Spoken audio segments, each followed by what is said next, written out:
HQTs! What? I'm acting. It's movie night. It's me, Sarah Pribis. So good to be back in your phones asking you the questions. You all look even more beautiful than I remember.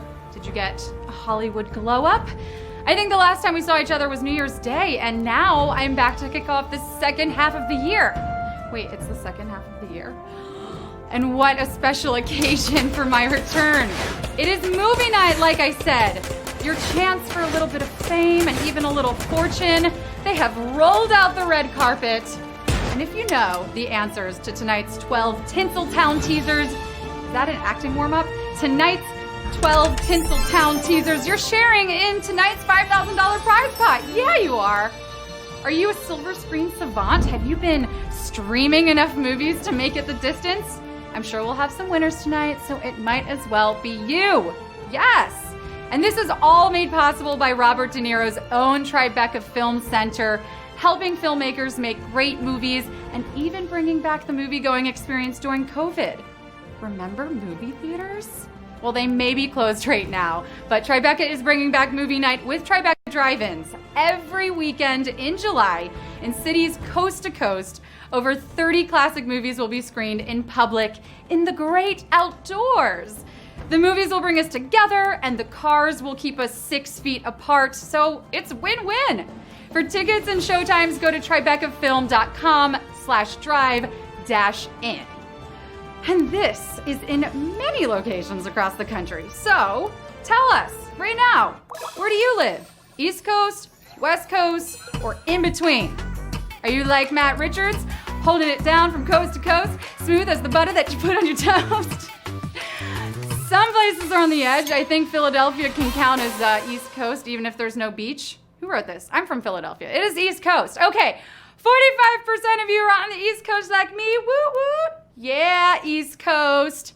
East Coast, best coast, it doesn't rhyme, but yes, this helps us with our upcoming census game, so thank you for participating. That's gonna be on Saturday, a special game powered by the US Census. There you go, your voice has been heard. We're about to get started with question 1, but while we've got you here, we wanna tell you about a terrific charity. Believe in Tomorrow Children's Foundation, helping critically ill children and their families. It's an amazing charity. It provides exceptional hospital and housing services to children with serious illnesses who benefit emotionally from being near their families while undergoing treatment. Since 1982, they've provided almost 1 million individual overnight accommodations in every state and over 82 countries.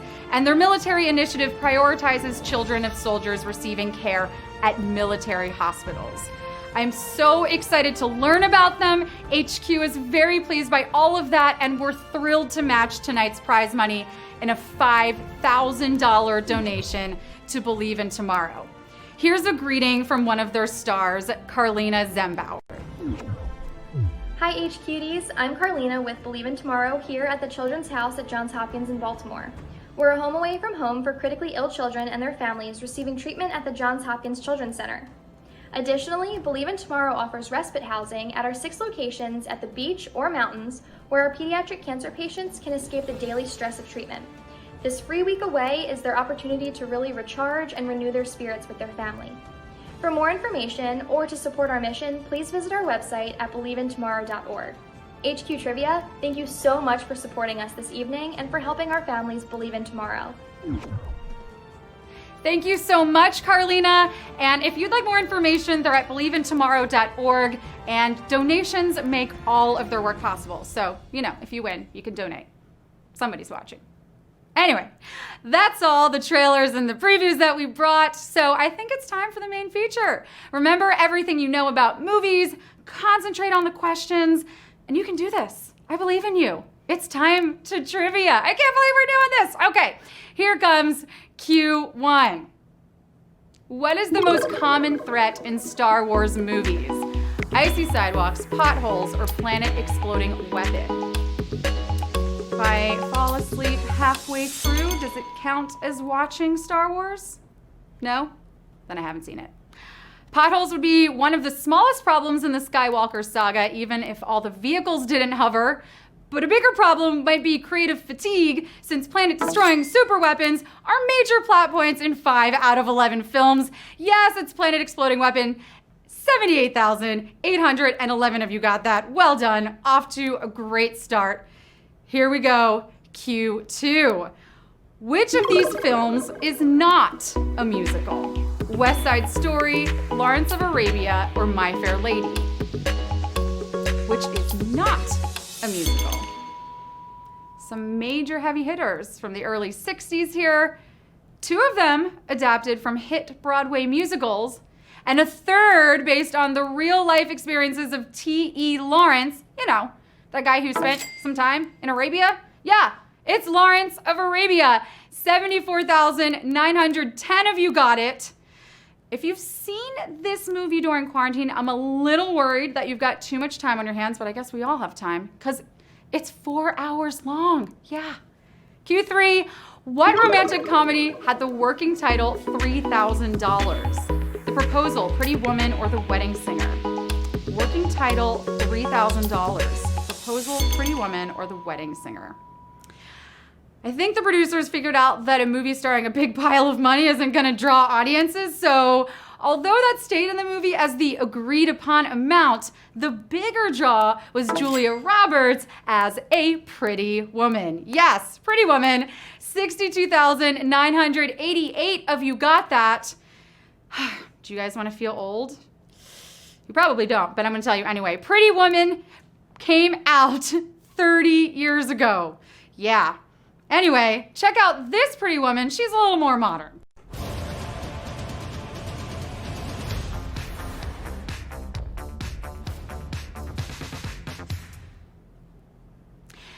The first film to feature the use of a Steadicam went on to win what award? Grammy, Oscar, or Razzie? This is the opposite of a found footage film like Blair Witch, where I have to take Dramamine just to get through. So thank you to the inventor of the Steadicam. And innovators aren't always recognized for their work. The Shining was met with dishonorable Razzie nominations. Bound for Glory, on the other hand, debuted Steadicam filming and won a cinematography Oscar for breaking new ground. They won an Oscar, yes. 47,967 of you are also winning. Might not be an Oscar, but your performance is great. I approve. Q5. Who directed the 21st century film with the highest IMDb rating? Bong Joon-ho, Peter Jackson, or Christopher Nolan? If you answer this and you have a little extra time, maybe log on to IMDb, search my name, get my points up, my score up. Thank you. This century's only had 20 years to make movies, so, give it some more time and maybe we'll beat Shawshank Redemption by 2100. For years starting with 2, IMDb's favorite film is the all-time number 4, The Dark Knight. And that is a Chris Nolan joint. Yes, Christopher Nolan is the answer we were looking for here, and 24,135 of you got that. Well done. If you're a Christopher Nolan fan, he's directing something else. Tenet. Take a look. Time travel. No. Inversion.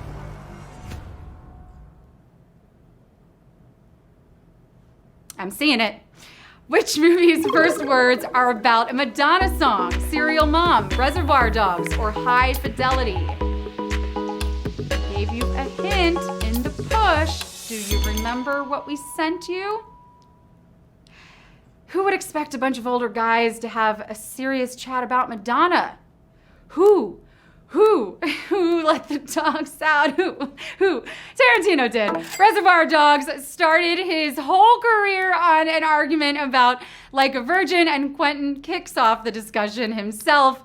It's Reservoir Dogs. I had to sing the song. It's not from the movie, but it's a dog. Okay, 26,590 of you got that. What can I say? I entertained myself. Q7. Who was actually knocked unconscious in a take that ended up in The Princess Bride? Harry Elwes, Mandy Patinkin, or Andre the Giant? No one said acting's easy. Even when you show up, you know all your lines, you nail the scene, you can still wake up in the ER. It happened when Christopher Guest was supposed to just tap Cary Elwes on the head, but came out a little too real. Little too real.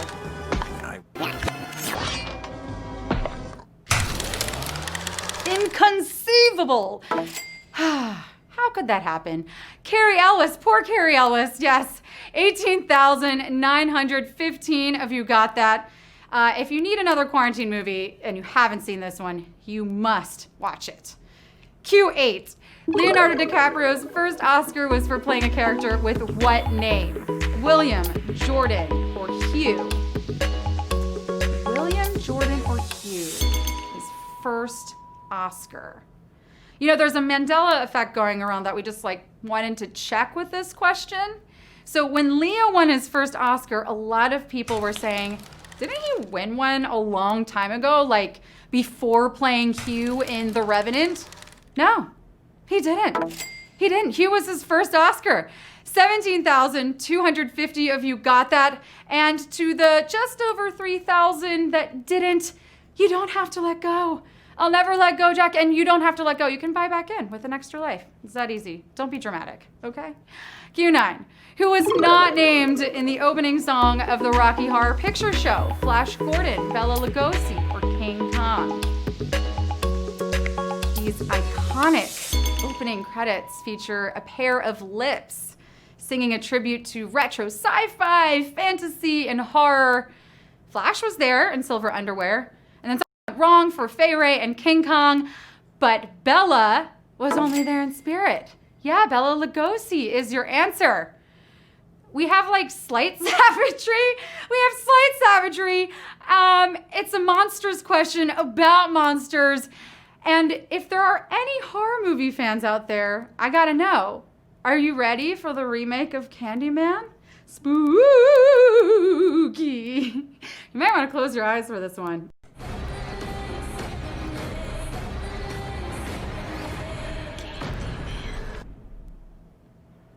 Oh, we're back. Okay. Whew. Years before the MCU started, Marvel's Thor appeared in a film directed by whom? Jon Favreau, Keenan Wayans, or Chris Columbus?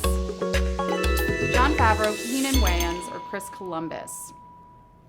Chris Hemsworth would have been 4 when this flick came out, so he was probably either being babysat or watching Adventures in Babysitting.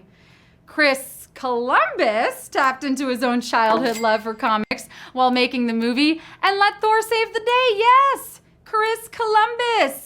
3,589 of you got that. I said it was so positively, and then I realized it was savage. It's savage! It's an official savage question. Oh, not even the monster question could compete with this one. But you're almost there. You got this. Q11. Which of these Disney animated films failed to show a profit in its initial release? Snow White, Pinocchio, or Dumbo? Which failed to show a profit in its initial release? Disney's mastered the art of opening strong, but there was a time when they were still a growing company and public taste was still evolving. But also, World War II made it impossible to send Pinocchio to overseas markets. Yeah, Pinocchio is what we were looking for here. 3,266 of you got that. You cannot guess incorrectly, and you cannot tell a lie. Yes, and I'm not lying to you. You have made it to the final question. You are a movie buff. You have too much time on your hands this quarantine, but like I said, we all have the time, and why not use it for good? Why not use it for a win? Here we are, the final question. The youngest ever nominee for the Best Director Oscar went on to direct a film in what series? Fast and Furious, James Bond, or Harry Potter? Fast and Furious, James Bond, or Harry Potter? 24 is a pretty young age to achieve just about anything. At 24, I got my first credit card. I'm just kidding, it was 28. But an Oscar nomination signaled a lot of great work was to come for the late, great John Singleton. And though he would do better work, there was a lot of fun in Too Fast, Too Furious. Fast and Furious is your final answer. 1,353 of you got that. 1,050. I can't count. 1,353 of you are winners. Yes!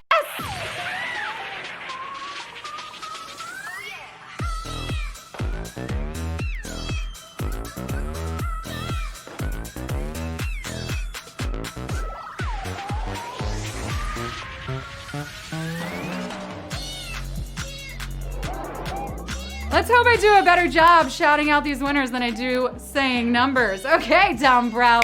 You've got $3.70. Fanny something $3.69. Woo! Med Journal, congratulations on your win. Kevin 3578. You're a stud. Little Chicken.